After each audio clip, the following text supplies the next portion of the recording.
Americans understandably have a lot of questions about the appropriate role for the U.S. military in response to the COVID-19 crisis. The U.S. military has a long history and plenty of statutory authority to provide defense support to civil authorities. In instances like Hurricane Sandy, that response has been largely seen as positive.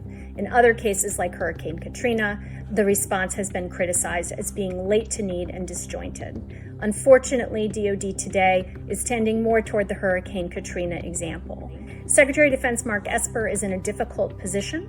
He has to look at the health of his force and the readiness of his force, both to keep military members and their families healthy and to make sure at the same time that the military is trained and prepared for mission essential tasks.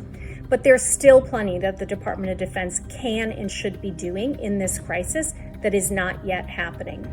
First and foremost, the response from a military perspective should largely lie with the National Guard operating in its state capacity. That is what is happening today, and that remains the right basic approach to military response.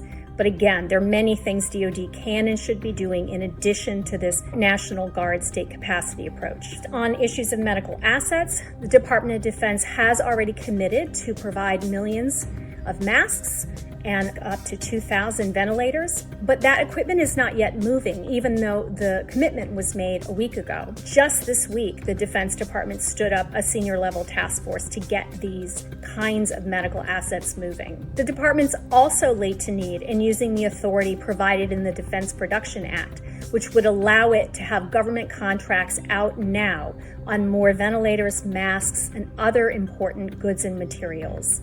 Government contracts let today under DPA will save lives weeks and months in the future.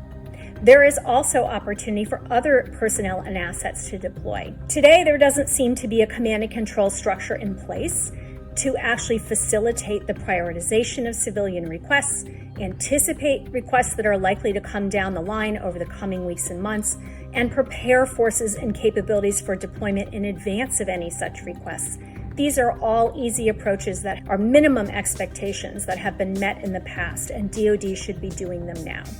There's still time left on the clock for DoD to create a coherent command structure and response effort that commits to the whole-of-nation approach that we desperately need.